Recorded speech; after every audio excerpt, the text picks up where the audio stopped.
Yes, Aydn Bekirov. Nice to meet you all. I'm a principal TAM in US DNB. So GenAI operationalization. I butchered that. Operas. That's a tongue twister. Ops for GenAI. Let's cut right to the chase. um, let's go over a brief overview of ML ops, machine learning ops.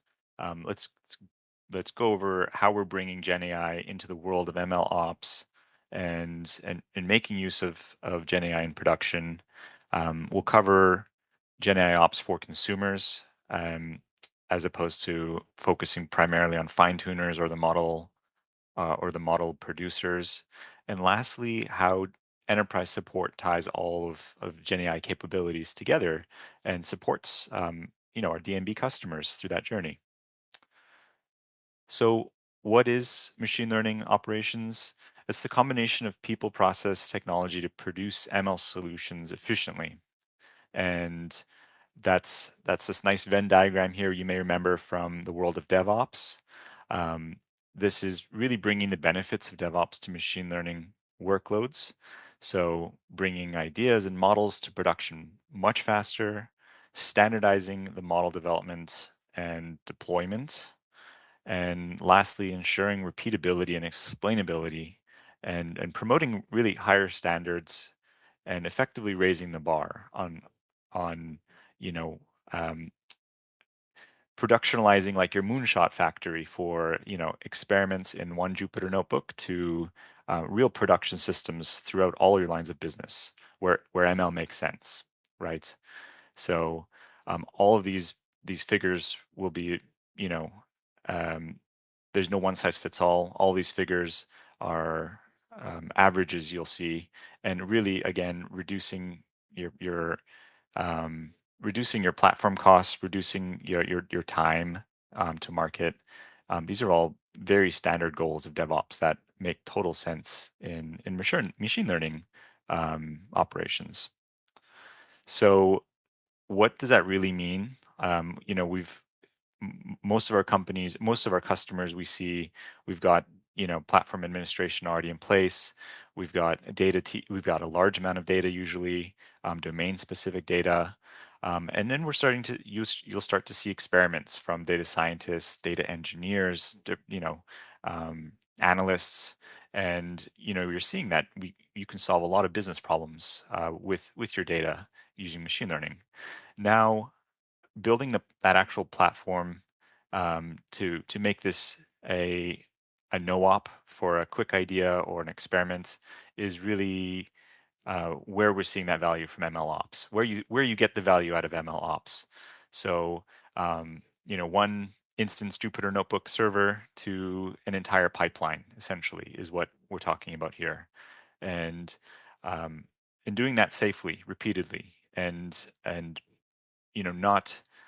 not jeopardizing your security or any of your like legal obligations or compliances, keeping guardrails on this entire process to make sure it's safe and efficient.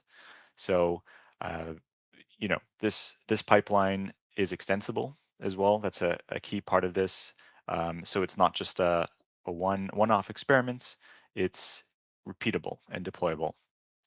This is skipping right to the chase over like lots of evolutions.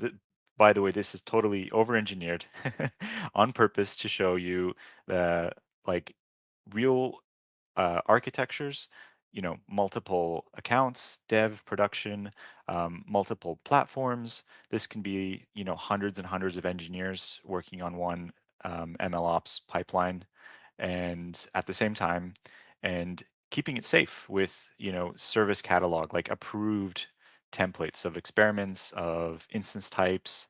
Like if you can actually use CPU instances for uh, you can actually use CPU instances for a number of different algorithms, um, you know, or if like we heard from GumGum, like having EKS as your preferred platform to launch, taking away a lot of that heavy lifting, uh, and giving your data scientists and your business users a really safe and productive platform to deploy on. So um, This is also scalable to the GenAI world, and that is the aim of this talk here. But just cutting to the chase of what a scalable architecture can look like, and more often does look like in production. So evolving to GenAI, it's on our minds. The the core um, the core theory here is we're taking terabytes to petabytes of unlabeled data, and we're training our foundation models with, essentially billions of parameters to trillions now for the frontier models. And we can actually adapt these FMs, the foundation models, using the pipelines I've gotten familiar with. And like text to text, which we'll call large language models. They've got great use cases for coding assistance to chatbots, support pipelines, and essential things like writing emails. We're seeing lots and lots of use cases for this for our LLMs. Those are taken with internet scale. Those are developed with internet scaled unlabeled data, and we have other types of modalities like images, which are trained off of labeled data, and like, for example, like your stability AIs of the world, uh, operating in this domain. You can customize this for the types of it. You can fine tune and customize um, text to image generation models, quite straightforward these days, including using some of our AWS chips like Inferentia and Trainium, and even taking that further to like audio and video modalities. So uh, and that goes the other direction as well, as the new foundation models can understand what's happening in a an image or a video, the frames of the video, and give you like captions and labels as opposed to like a symbol cat or dog or hot dog. You can now say the cat is eating the hot dog, and like use that for SEO, um, and externalize the outputs of that. So loads of possibilities, and um, it's basically an operation of ranking your most important business valuable, business critical use cases, um, and marching towards those to make value of this. So um, how does MLOps really change from the Gen AI explosion? We're seeing foundation model ops kind of layer above all of the good stuff and the pipelines that we've built. We're seeing like ML ops evolve essentially to focus on the nuances of LLM ops, um, where the biggest differences, um, we would basically be seeing uh, a much higher advantage to fine tuning and customizing our models, because domain taking a generic LLM off the shelf and trying to answer your internal business problems or your specific domain's problems um, is going to take quite a bit of um, customization, like prompt engineering or fine tuning, or retrieval augmented generation (RAG), which I'll explain. But there's loads of room to customize for your domain, to make these models much more valuable than they appear on the surface for generic sandbox or standard use cases. So um, we've got loads of jargon on this page, like parameter efficient fine tuning and prompt engineering. Like human in the loop, basically evaluating toxicity or bias. We've got lots and lots of tools and technologies to make all of this complicated stuff much easier to adopt and much easier to experiment with. Um, the Just cutting to a like, what does this really mean for the AWS ecosystem? The typical path we see is I just showed off a bunch of SageMaker products, for example, in the previous architecture diagram. That used to be the world in ML Ops. So we have over 25 different services in SageMaker. Um, Now, Bedrock is AWS Bedrock is our most popular home for operating with foundation models and large language models. Um, and and that is extensible to, you can externalize the your use of the LLMs. We charge per token. It's per usage based. It's serverless. That really takes away a lot of heavy lifting. And if you have tightly defined like internal use cases, right? Like interacting with your terabytes of internal documents, Amazon Q is a great fit for that. That makes it even simpler to get started. So by complexity, it's Q, Bedrock, and SageMaker, and extensibility and customizations in that order as well. So um, yeah, FM Ops, I would say to if you're focusing much more on like image fine tuning and more um, the the more cutting edge fine tuning technologies, state of the art technologies, then you have a justification for a lot of the SageMaker capabilities where you have full access to the GPUs. But in a lot of cases, many customers are really happy with the middle ground of Bedrock, um, taking away a lot of the heavy lifting there. So just talking about personas for a moment here.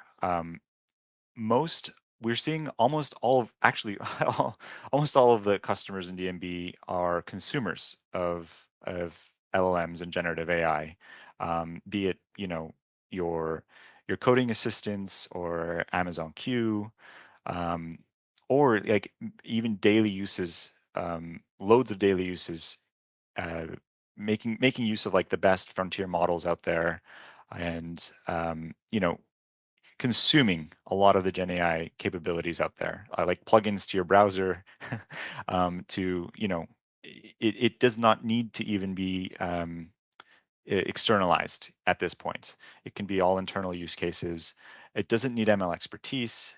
You've focused tremendously on like prompt engineering or RAG, like retrieval augmented generation, and you can be pointing the large language models at your internal knowledge bases, right? At your 10 years of Jira tickets or 5 years of like ServiceNow tickets.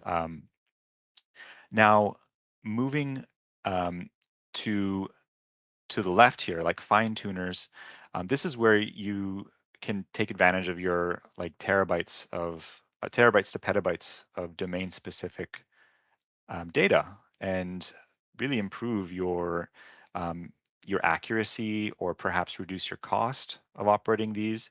And this is where like if you're deciding to become a fine tuner, you will have to learn about like the accuracy metrics. How do you evaluate the foundation models? um, and you were purposefully stepping up in terms of like your data science and your like what you need to operationalize here. So um, and there's definitely I would say a decreasing number of fine tuners, but they are growing. So there's more and more fine tuners, especially as like Bedrock, for example, makes it with just like a few thousand labeled example pairs, you can fine tune, at scale, a few thousands, hundreds of thousands of examples. You can fine tune a language model, so a large language model. And just last week, it's publicly launched. Like you can fine tune some of the Anthropic models, some of the frontier models. Um, Now, lastly, providers. These are these are less common. These are when you're, essentially dedicating hundreds of thousands to millions of dollars on like multi-month runs. This is training runs, and this is very similar to like high performance computing. And we'll see more and more fine tuners evolving to this, especially as you can get really impressive results from like small language models, like under 10 billion parameters. But you will need a pipeline of like big data, you know, terabytes to petabytes to train these models. Um, this is this is uh, I think a lot of fine tuners are waiting to see where like what models shake out as like the best models for them, and there's a lot of wait and see, I would say, from fine tuners. But we are seeing new incumbents like Mistral was a very nice example of like a new provider that appeared, or universities are so, launching new models as well. Um, but yeah, the key here is you can be multiple, but typically almost all DMB customers are consumers, um, less are fine tuners, and just a handful are providers. So um, let's focus on consumers because that's really where a lot of the interest I think is, and even if you're producing them, you can consume them, and um, there's a lot of different dimensions you can evaluate LLMs on. Um, you know, we're, we've got 16,000 foundation models available on, actually, I think it's closer to the hundreds of thousands now if you consider fine tunes. um, like taking it off of Hugging Face, for example, you should narrow down what you're interested in. Like, is it clickstream data? Is it um, what's your domain specific interest in it? Like working backwards from your like what you want to solve with the model. Is the model trained on what are its capabilities? Like if you're looking for German, like multi-language answers, English and German, that'll narrow it down as well. Um, you you can quickly evaluate in playgrounds that we have, like text and image playgrounds in Bedrock and SageMaker. Um, you can see for your own eyes what type of results you would be getting from this, like with a zero shot, like an immediate, what is the answer, or with some quick fine tuning, sorry, with some quick prompt engineering, um, narrow it down as well here. You um, we provide a bunch of prompt catalogs as well in Bedrock to help you make some decisions, and you can narrow it down to you know the typical priorities are cost, latency, and precision. Like if you're starting, first and foremost, comparing like a Meta Llama 3 to like an Anthropic Claude to like a Amazon Titan text, that might be your final output. You may prioritize precision over all else and be totally fine with like a Opus model, like the premium model that is slower and more expensive than all other than the other premium models. So this is just an example of like the matrix, the decision matrix you may go through.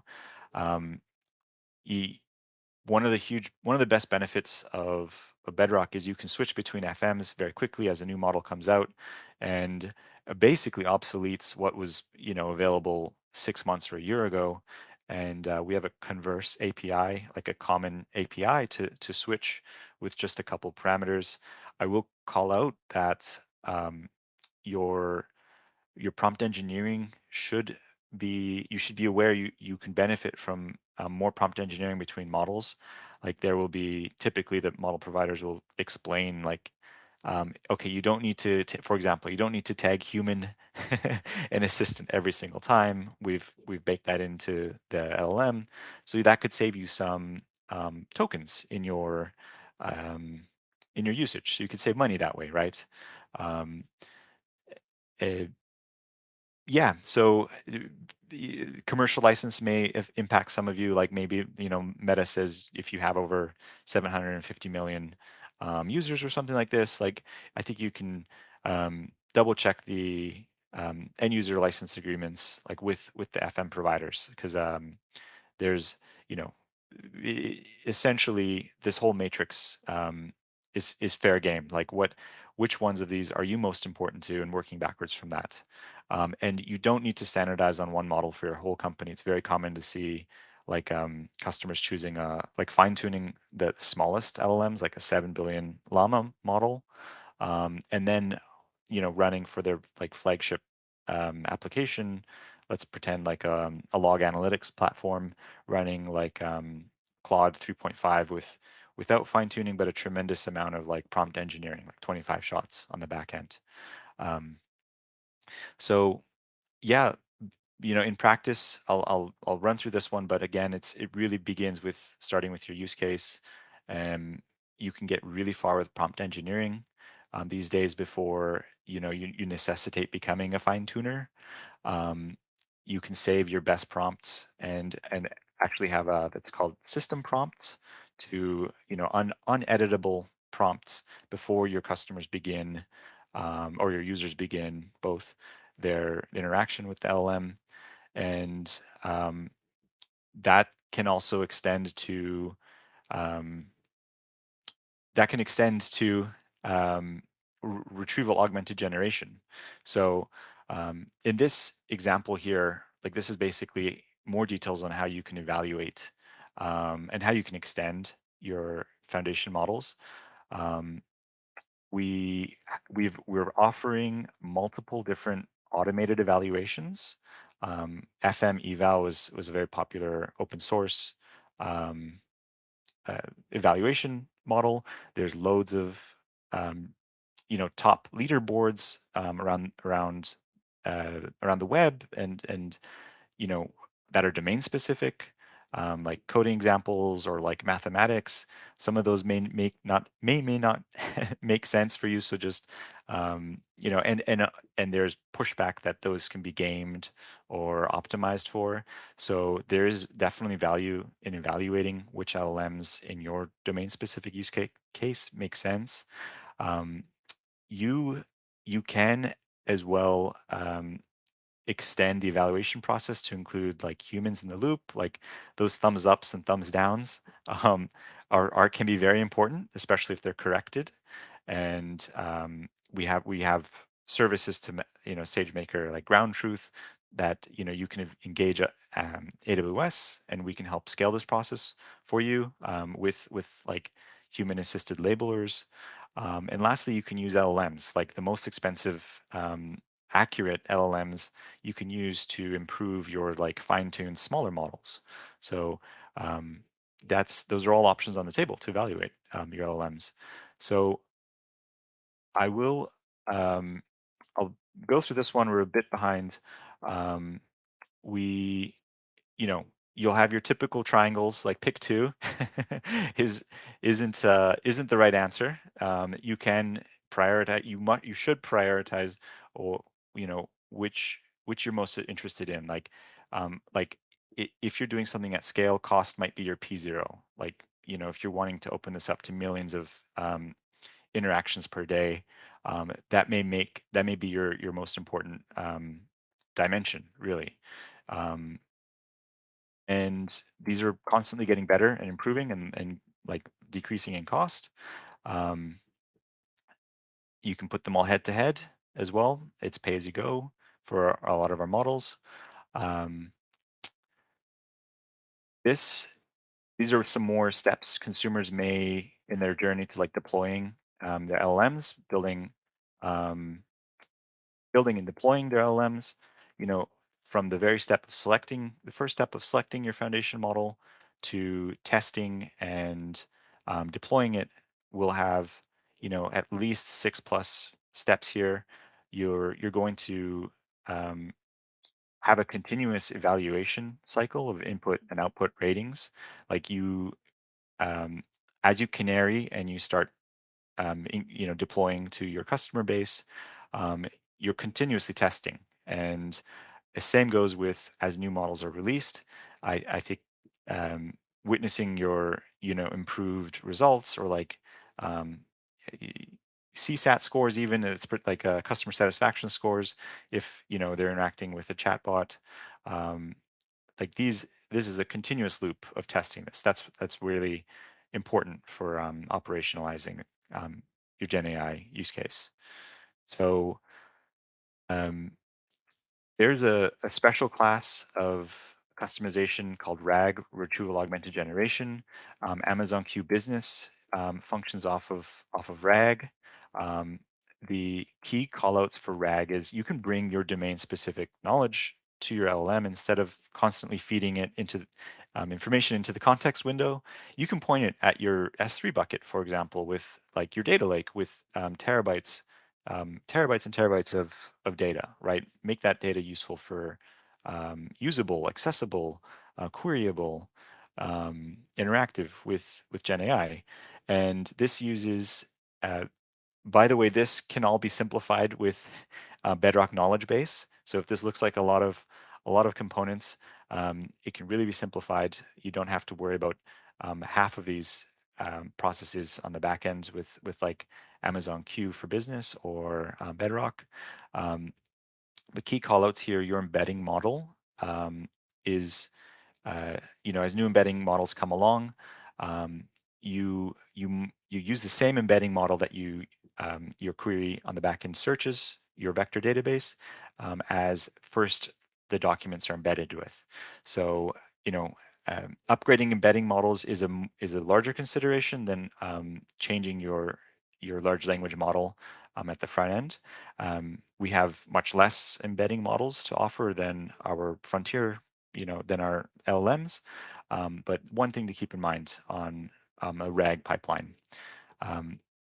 And Q developer, like in your Visual Studio Code or whatnot, also functions with this process here. It's using RAG on the back end if you choose to bring your repos, your code base to Q developer. But yeah, let's very specific details you can ask about your internal documents, for example, that the internet scale LLM hasn't been trained on. So you can extend, as a consumer, you can definitely extend and customize. You can create ideal personas and profiles per user base, like customer service can have a different one, your salespeople can have a different one, your engineers can have different, customized profiles, or even fine-tuned LLMs to use. In extending this back to like real architecture diagrams, I know we all love architecture diagrams. Almost half of these can be, instead of using for like, I'm sharing this is with SageMaker, but you can use Bedrock to simplify this diagram even in half. And if this is looking like, if you want a very safe and internal focused, like a safe place to start for internal users, Amazon Q is a really great place to start, because it is under the hood doing a lot of these things for you that you may not need all the customization of this, but Bedrock and SageMaker are there to allow you to customize and build those like real pipelines for instead of just internal search, for example, you can scale that to even external facing use cases with Bedrock and SageMaker like this. So yeah, back to our MLOps foundations here. Extending this, that's the ultimate goal, getting it to production, getting it to real revenue generating use cases that delight your customers, improve productivity, and help scale and grow your business, right? So enterprise support, your TAMs, we can help throughout this whole process, like AWS countdowns, getting ready as you scale for production, ensuring you've got all the capacity needs and capacity planning, especially with GPU, scaling GPUs across the world. Like if you're going live in Singapore tomorrow, let's talk and help. Bringing in a lot of experts, especially as you fine tune and customize your models. Our data scientists, applied scientists, the years and years of expertise we can lend. Also, just like we heard with security improvement plans, we can help with all the well-architected reviews and operationalizing it, or even getting your engineers and staff, general staff, ready for GenAI, like with workshops, prompt engineering workshops, and lastly, like cost optimization workshops. It's a very important part to continuously cost optimize. So Very well. A few extra links here. You can these are clickable links. You can check out some of the workshops and extra resources here.